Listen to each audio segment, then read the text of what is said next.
Forefathers one and all, bear witness!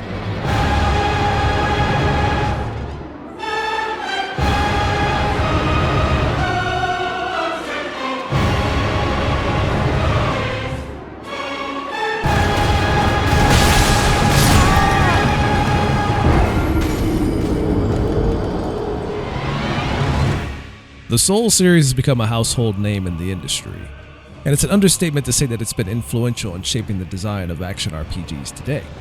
Over the past decade, From Software has carved out its niche and reputation for games that are as challenging as they are rewarding. However, some could argue that the company has pigeonholed itself into cranking out nothing but Souls-likes, even when they don't have Souls in the title. Regardless, most of these titles have been of high-quality substance, and Elden Ring is no different. The game, while not flipping the script on the Souls formula, is the most open, creative, and expansive the series has ever been. And as someone who loves this particular type of action RPG, it's only natural that it made my list. But let's get into the details.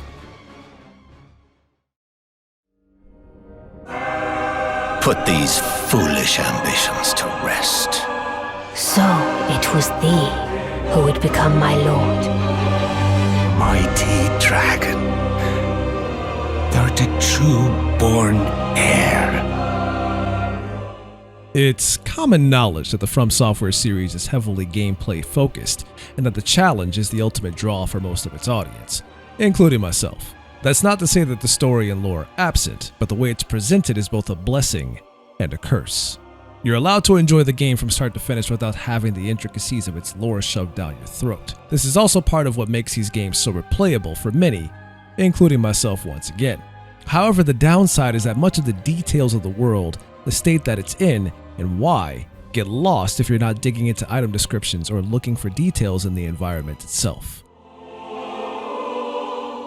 Lowly tarnished, thou'rt unfit even to graft. The main story is straightforward enough. The Elden Ring has been shattered, demigod told the shards, and you must defeat the shard bearers and become the new Elden Lord. This is the part of the story I found the least interesting, even more so considering From went through the effort, and the expense clearly, to get Game of Thrones creator George R.R. Martin as a writer for the game. But digging into the lore myself, I realized that the world of the lands between, its history, and the side characters are the most interesting and contain the most depth of Elden Ring itself. My name is Irina. I've escaped from Castle Morn to the south. The servants there have rebelled. I see. A choice well made. Dearest Mikola, you must abide alone a while. The lore of Elden Ring is rich and intricate, but most of it is not told to the player up front. For example, the death of Godwyn the Golden by the Black Knife Assassins became the catalyst for the shattering of the Elden Ring, plunging the world into chaos. However, only his soul was destroyed, leaving his body behind, which was then plunged into the roots of the Erd Tree in hopes of reviving him. But instead, his body was deformed, and even a visage of that deformity can be seen in the depths of Stormvale Castle. The shattering also led to wars amongst the demigods for the shards, the most prominent being the Battle of Caelid between Melania the Severed and Radahn the Starscourge. I am Melania, Blade of Mikola. The battle ended in a stalemate, but in a desperate attempt to win, Melania unleashed her curse, the Scarlet Rot, which rotted the lands of Caelid into the noxious cesspit we see when we arrive.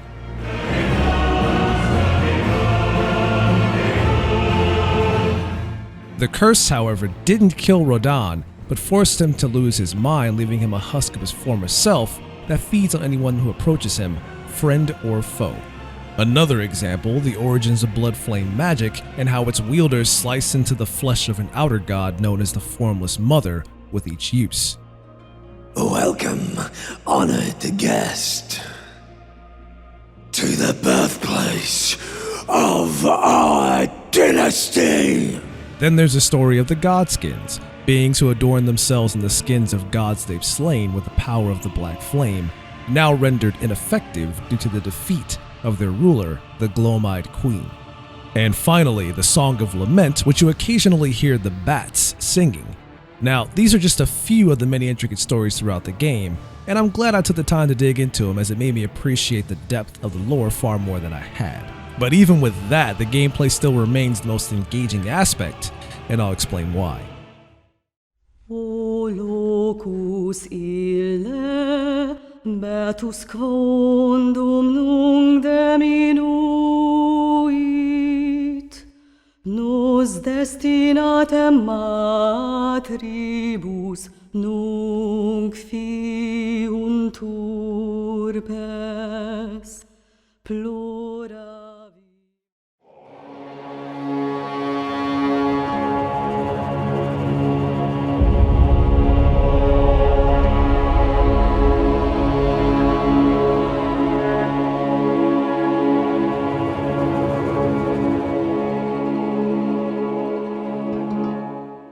As I mentioned earlier, the biggest draw of the Souls game is the challenge aspect. Its popularity blossomed off of that alone, and at one point, the marketing of the games rallied behind the idea that you're going to die a lot.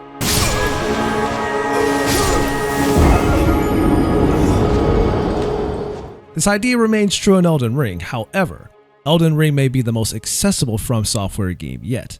Not only that, but Elden Ring may also be the most open and flexible From Software game yet. This is a major reason why the game has made it so high on my top 5 list. To elaborate, the game's accessibility does not mean that they finally put an easy mode in the game, which, in my opinion, is the wrong approach for these games. Instead, they put in optional items players can use to aid them in their journey, making seemingly impossible encounters much more digestible. The Spirit Summons are a perfect example of this. These allow players to summon help from an AI-controlled ally at any point in the game.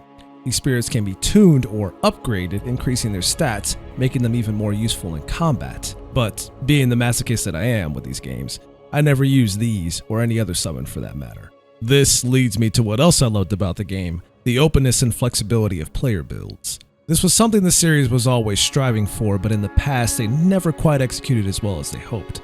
Nearly any build is viable, and the number of weapons and gear you find in the game complements whatever build you can think of.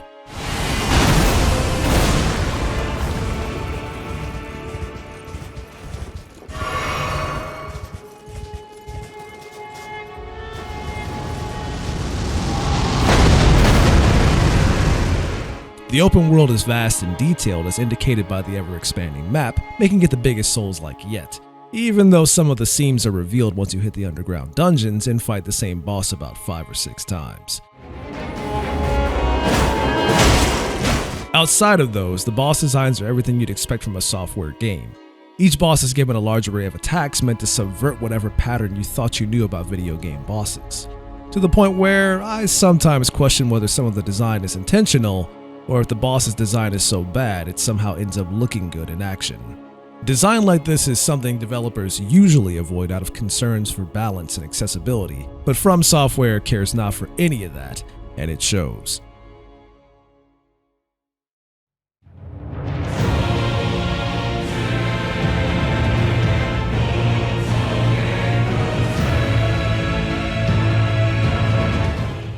The world of Elden Ring is the largest of any Souls-like to date. It's vast, detailed, and full of diverse environments to the point where you'll seldom see the same environment twice. It's also full of surprises and secrets to find that lend credence to the in-depth lore that I mentioned earlier. Because of how large the world is, it opens up the ability to design extremely large structures that you can see across the horizon of nearly any new area you reach. It goes back to the whole, you see that mountain? You can go there, idea that Bethesda started 2 generations ago. On the technical side, the game is still very much stuck in an engine from 2 generations ago, and it shows. Death animations go all the way back to Dark Souls 1, and many of the sound effects are exactly the same. Now we can devour God together. But the boss encounters continue to be as memorable as they've always been. The artwork really shines now that they can push out so much more geometry thanks to more powerful hardware, and it allows them to create the direction they've always wanted the series to go. Then there's the soundtrack, which certainly does nothing new, but still carries on the orchestral tradition of making nearly every boss encounter feel like a true fight for your life, while also accentuating some of the pain and sadness of the lives of these characters have lived up until now.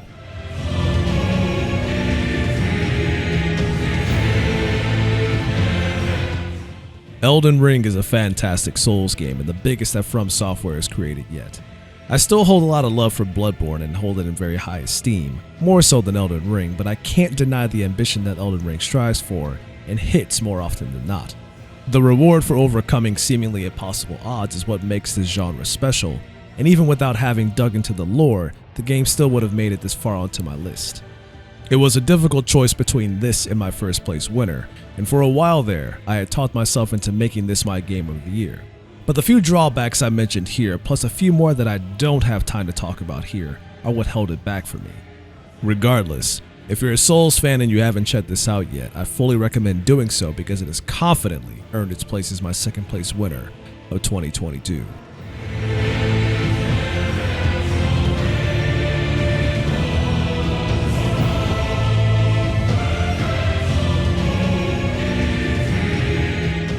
Let us do our minds together.